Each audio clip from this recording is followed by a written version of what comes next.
Hi, everybody. It's July the 7th, 2022.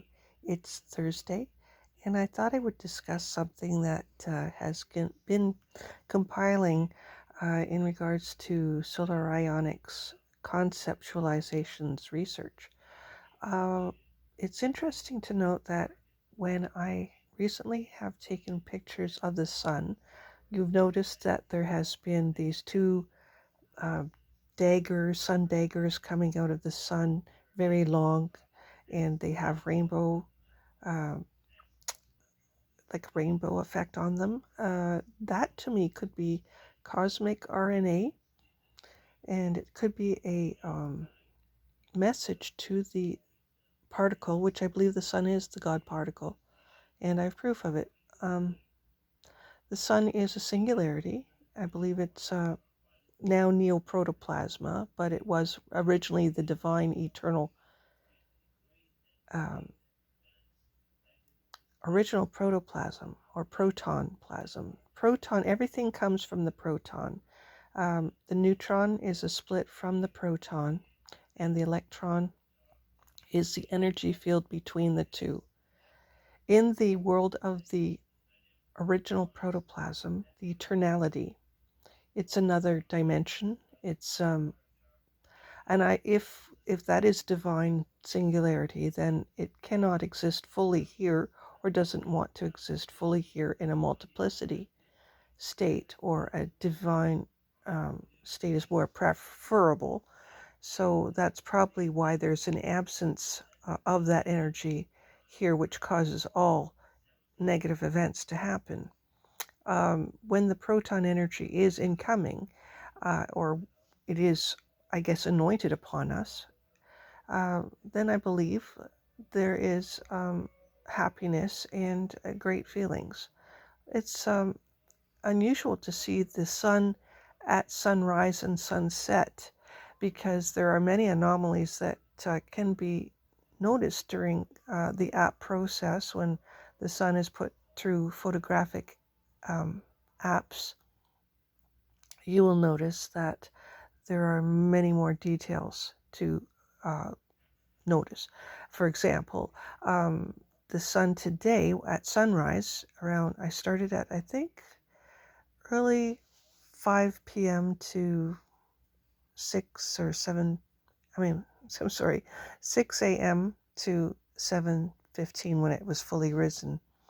And the light as it comes up is, when put through app, you'll see there's a pink and a green uh, corona energy right now. And that energy has changed through the years from a turquoise coronal blue-green color to now a mauvish pink and green, medium green color.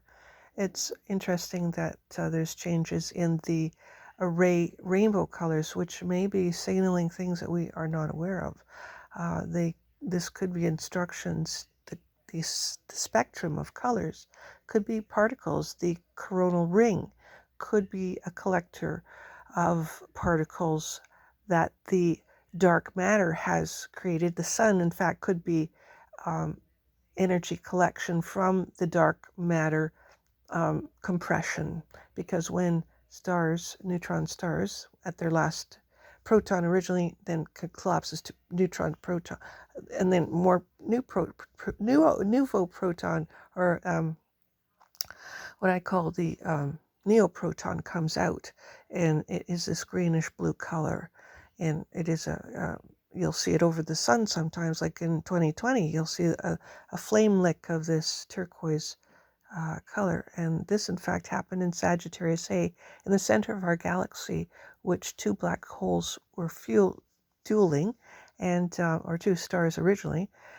caught up, probably binary, and because of magnetic. Everything that catalyzes chemically and materialistic uh, is material that combines to recombine to a catalytic state, to a point of 0 point, to get to that energetic cycle where it changes or catalyzes or quarking convergence. It changes into a or hopefully into that world of the eternal, which is the original protoplasm. I think that's why that energy cycle happens and why the magnetics happen.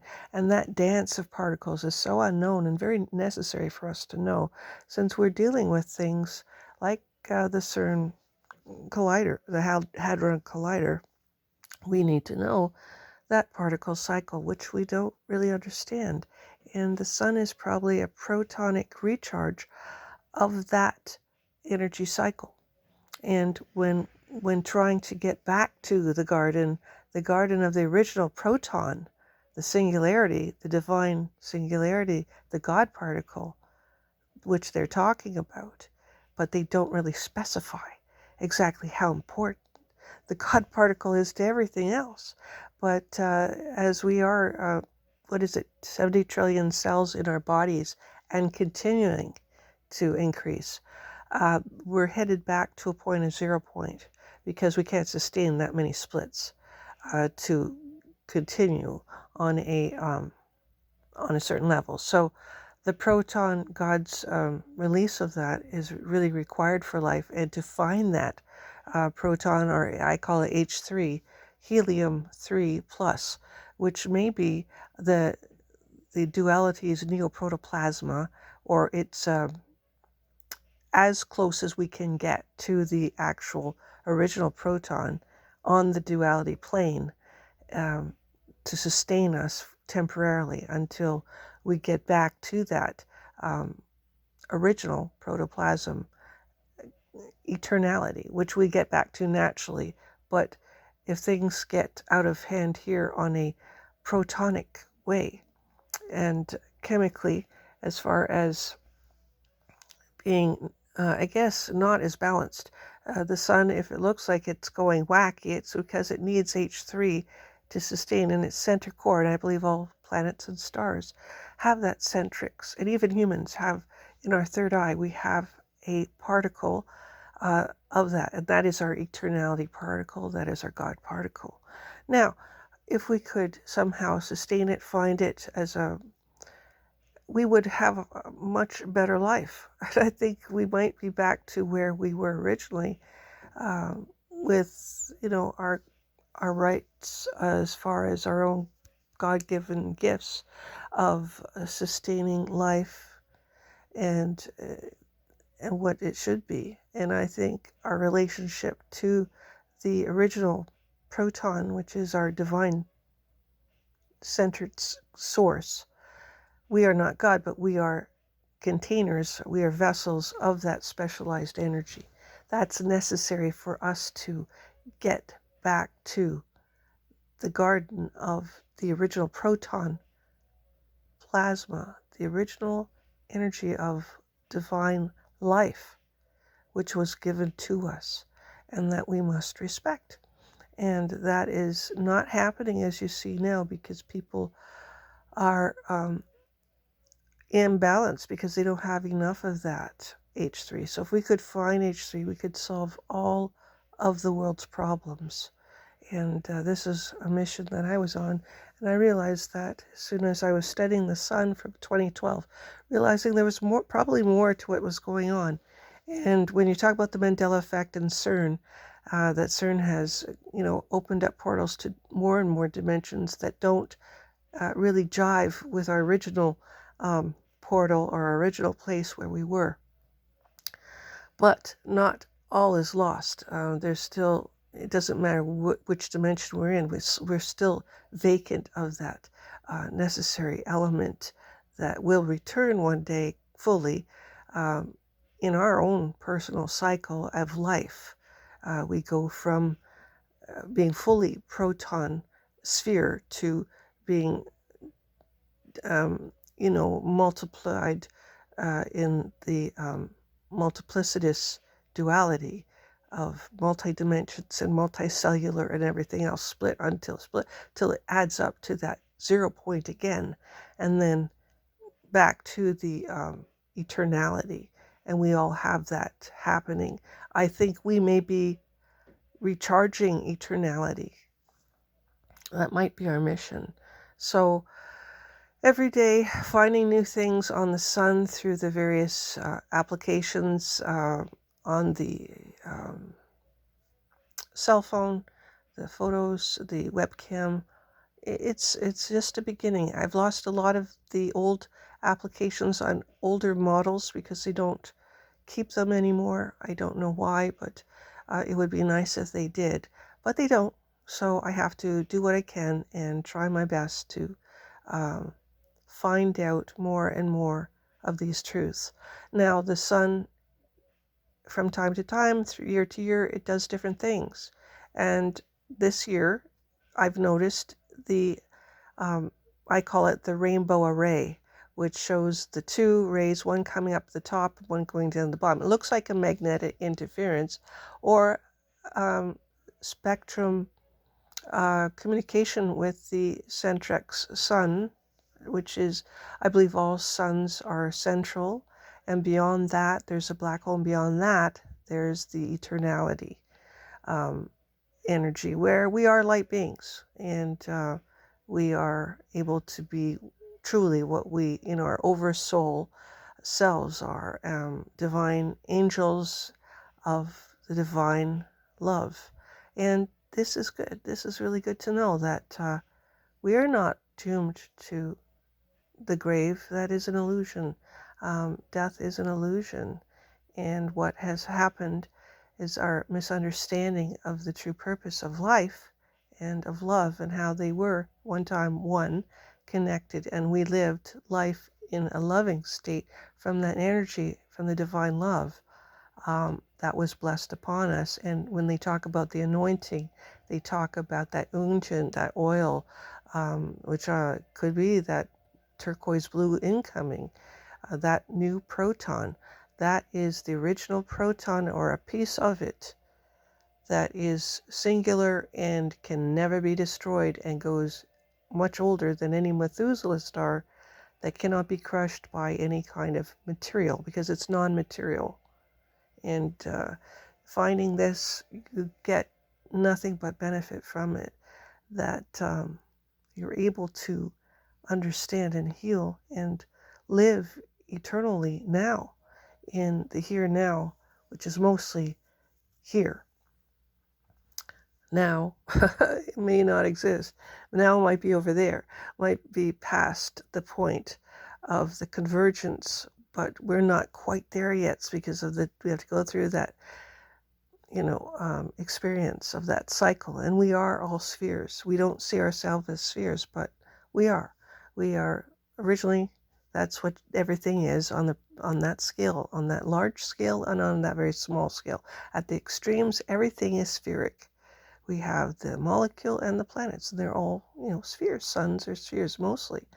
And that is because that is primary energy. That is the proton. That is the original energy of this universe and of this, not just multiverse, but beyond that, the original protoplasm verse, I guess you would call it. The beyond this, that's why they said in time, is God dead? God is not dead. We just don't recognize God here in the cycle part that we're in as much as we should. So we need to get back to understanding that specialized energy in which God has given to us, and that we are, and that of which is divine. Anyway, I just thought I'd explain some of the ideas that I had in regards to cosmology, and I hope this helps people to understand the various things that are happening today cosmically on the sun, in physics. The small and the large of it all are one. Everything is one love. And we need to recognize that and continue on having the faith and the conviction that we are already eternal beings of love from the divine source of that love, which is not 100% in our sight as yet, but it is here. And we just have to focus on it for it to manifest. And that's what we all need to do, because the world right now is going into a chaotic state, which is not necessary. We were given these powers of divine life by the divine source. So we do not need to wrestle with the material world when we're immaterial. It's not home until we're material, until we are non-material, I should say. We are not home until we are the light beings that we are, our oversoul selves. No, we are much more than what we are given credit for, and we are much more than what we could ever ask or imagine. The oh wow factor is multiplied so many times that it is beyond. Why would you want to come back to a world like this once we have transitioned to the new one? You don't. And that's why it's difficult for us to understand that we are on a journey back home. We are all helping each other get back home to divine love, to the eternal garden of love, where we are one with that being of incredible beauty of love. Like, it's just awe-inspiring. I don't even know if our bodies could contain it. That's why we have to lose our bodies in order to gain that. Again, of what we were originally, of which we know, but we've lost memory of. But some of us do remember because they have contact within, and they have contact within their soul, within their third eye. They're understanding that wisdom. So let's keep continuing to understand our process here, or our, not process, but our, I don't like that word, our journey, I guess. It's a journey to where we're going and what we are being. So even though we're in movement, there's a still small voice within, which is divine wisdom. And use your intuitive powers now. You need them because we are in tough times for us, but we know we're better than anything material because we are non-material. We got caught in this material realm. I don't know how.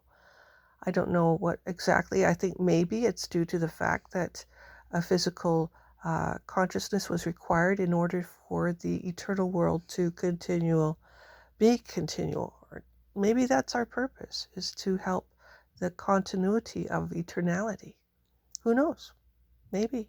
Anyway, it's nice to quandary and to question and to understand and to feel positive about our human condition. And we don't have to be victims of a negative, dire, existential angst that is destroying this world because of its negativity. Because we are positive, because we have that in us already. We don't need to work on it. We already are what we are. There's no more trying to be. This is, and that's all that's necessary. And that is what is divine. That's divine love within life. Life is love. Take care, everybody. Bye-bye. Bye, Cece.